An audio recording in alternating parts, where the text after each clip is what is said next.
Good evening everyone. Welcome to my channel T Naroda Educare.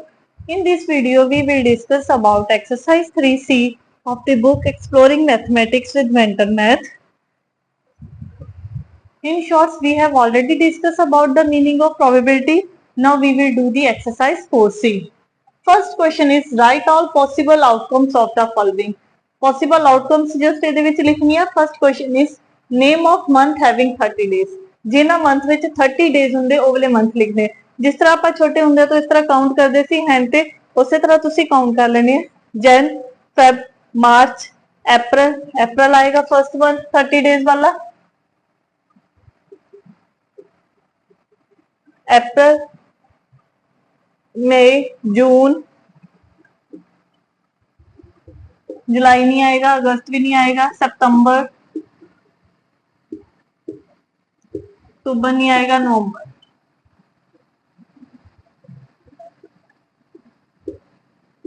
ठीक है जी. 4 month आएंगे जिन्हों के किन्ने होंगे 30 डेज होंगे. टोटल आउटकम्स आप गिवन दे देती है. नैक्सट क्वेश्चन है vowels in the word Olympiad. Olympiad ਦੇ ਵਿੱਚ ਜਿਹੜੇ ਜਿਹੜੇ ਵੋਵਲਸ ਹੈ ਉਹ ਲਿਖਣੇ ਆ ਤੁਸੀਂ. ਇੱਥੇ ਲਿਖ ਦੋ ਨਾਲ that is 4 months. 4 मंथ बने ना. ठीक है. नेक्स्ट क्वेश्चन ना वॉवल्स लिखने हैं. वॉवल्स ਕਿਹੜੇ ਕਿਹੜੇ ਹੁੰਦੇ ਆ? A I E O U. ਹੁਣ ਕਿਹੜੇ ਕਿਹੜੇ ਆ ਰਹੇ ਆ ਇਹਦੇ ਵਿੱਚੋਂ?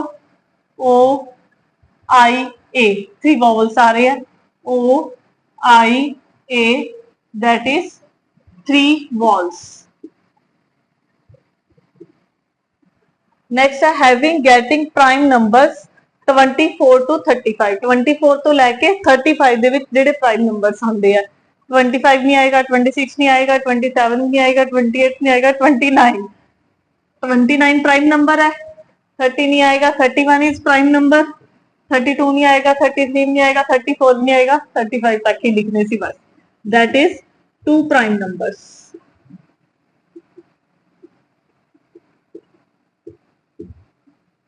Is it clear?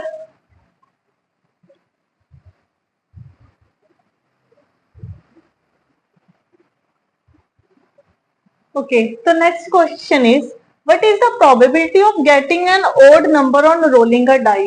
एक die ਨੂੰ roll ਕਰ ਰਹੇ ਆ, dice ਤੋਂ roll ਕੀਤਾ ਜਾ ਰਿਹਾ. probability find ਕਰਨੀ ਹੈ getting an odd number.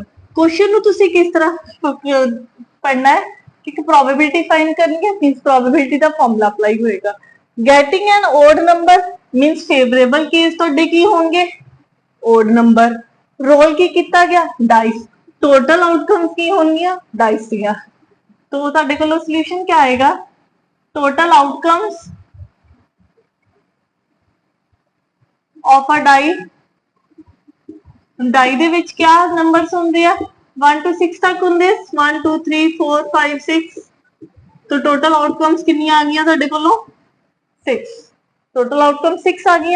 Favourable cases पहले ਆਪਾਂ ਲਿਖ ਲਾਂਗੇ odd numbers. odd numbers ਕਿਹੜੇ ਕਿਹੜੇ ਹੈਗੇ ਆ? odd numbers ਕਿਹੜੇ ਕਿਹੜੇ ਇਹਦੇ ਵਿੱਚ? 1 3 and 5. तो favorable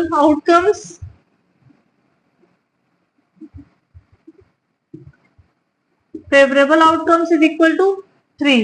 डायरेक्टली probability ਦਾ ਫਾਰਮੂਲਾ ਲਗਾਵਾਂਗੇ. probability of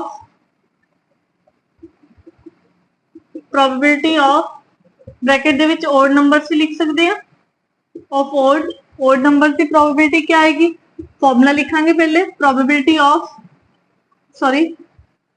number of favourable outcomes. Number of favourable outcomes divide by total outcomes.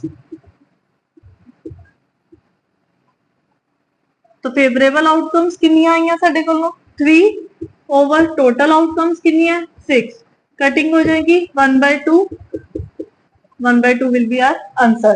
Directly formula लगाना है. फेवरेबल आउटकम पहले फाइंड कर लेने, टोटल आउटकम फाइंड कर लेने, फॉर्मूला लगाना है और आंसर फाइंड हो जाएगा. Is it clear?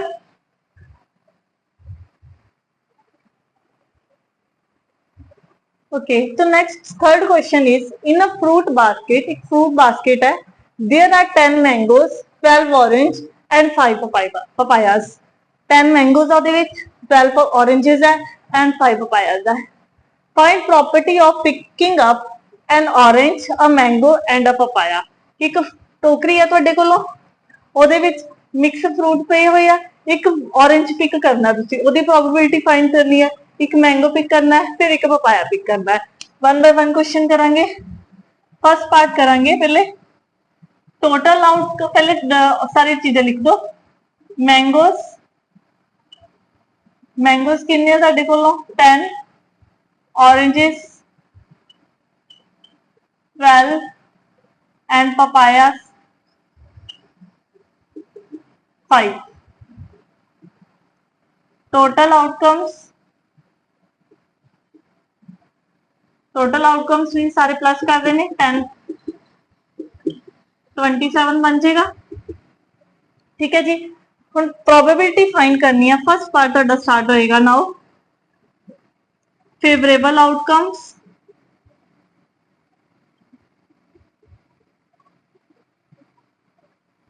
First part का ऑरेंज फाइंड करन दा, तो फेवरेबल आउटकम्स कितने आ जाएंगे 12 आ जाएंगे। Probability of oranges is equal to क्या आ जाएगा, फेवरेबल आउटकम्स 12 है, फॉर्मूला तुसी लिख लेना, favourable outcomes 12 divide by total outcomes 27। Probability find होगी। Second part favourable outcomes,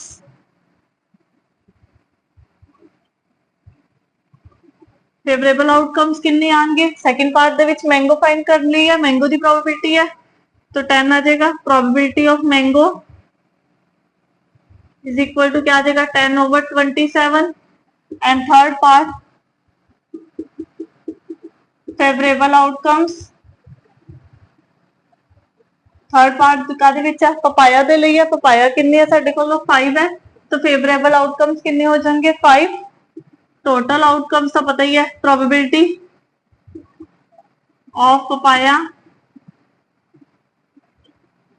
is equal to 5/27। 5 favourable outcomes है डिवाइड बाय टोटल, फॉर्मूला तीनों जगह लिख देना। Probability of orange is equal to the number of favourable outcome divide by total outcomes. Is it clear? Next, fourth question is find the probability of getting multiples of 3 from the number of list of 1 to 30। 1 to 30 ਜਿਹੜੇ total numbers है, तो total outcomes तो ਤੁਹਾਡੇ ਕੋਲ ਹੋ ਗਈਆਂ 30। total outcomes is equal to 30। favorable outcomes या multiples of 3 पहला लिख लो, multiples of 3 up to या 1 to 30, 1 to 30 तक 3 ਦੇ ਮਲਟੀਪਲਸ ਲਿਖਨੇ ਆ ਤੁਸੀਂ, 3 6 9 12 15, मतलब 3 ਦਾ ਟੇਬਲ ਹੀ ਆ ਜਾਏਗਾ, 21 24 27 30 ਦੇ ਵਿੱਚ 30 ਨਹੀਂ ਲਿਖਾਂਗੇ, 30 ਦੇ ਵਿੱਚ ਵਾਲੇ ਹੀ ਲਿਖਨੇ ਆਪਾਂ। नेक्स्ट आ जाएगा favourable outcomes, favourable outcomes, favourable outcomes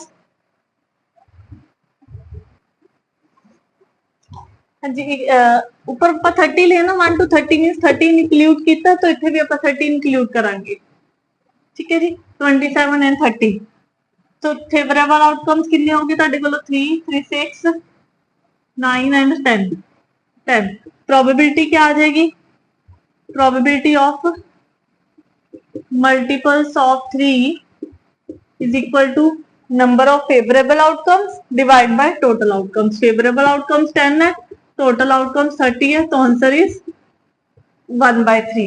is it clear? Formula you have to write here, number of favorable outcomes divided by total outcomes।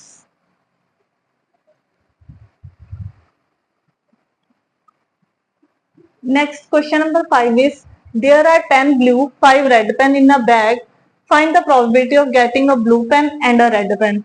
एक बैग है, ਉਹਦੇ ਵਿੱਚ 10 ब्लू पेन्स है और 5 रेड पेन्स है, मिक्स किए हुए है, ਉਹਦੇ ਵਿੱਚ ਇੱਕ ब्लू पेन की प्रोबेबिलिटी फाइंड करनी है, एक रेड पेन फाइंड करने की प्रोबेबिलिटी फाइंड करनी। पहले टोटल आउटकम्स फाइंड कर लूंगे। Blue pens is equal to 10, red pens is equal to 5, total pens और टोटल आउटकम्स किन्ने हो गए 10 + 5 15। फर्स्ट पार्ट दे विच काला फाइंड करना, आपां ब्लू पेन फाइंड करना है। तो फेवरेबल आउटकम्स ब्लू पेन किन्नी है साडे कोलों 10 है, तो फेवरेबल आउटकम्स किन्ने आ जाएंगे 10 आ जाएंगे।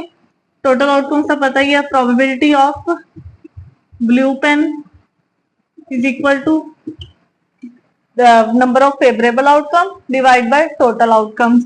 total outcomes कितनी है वहां 15, कटिंग हो जाएगी 5 2 जा 5 3 का, तो answer is 2/3। Second part is favorable outcomes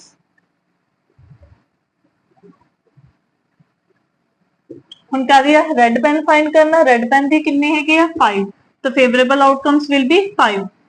probability of red is equal to red की कितनी आ जाएगी 5/15, कटिंग हो जाएगी, तो answer will be 1/3। Is it clear? बस फॉर्मूला लगाना है, probability is equal to favourable outcome divide by total outcomes.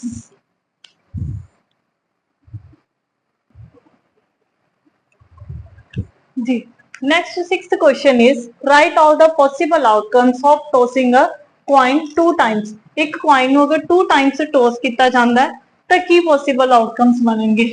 Coin eco ही है, 2 बारी टॉस करना उन्होंने, दोनों बारी हो सकता दोनों बारी हेड आ जाए, हो सकता दोनों बारी टेल आ जाए, हो सकता फर्स्ट बारी हेड हो जाए दूसरी बारी टेल आ जाए, ये भी हो सकता फर्स्ट टाइम टेल आ जाए सेकंड टाइम हेड आ जाए, इस तो बिना होर कोई भी चांस नहीं हो सकता। तो टोटल पॉसिबल आउटकम्स कितनियां हो सकदियां 4 हो सकदियां, दोनों हेड दोनों टेल, जब first time head second time tail, जब first time tail second time head. Is it clear?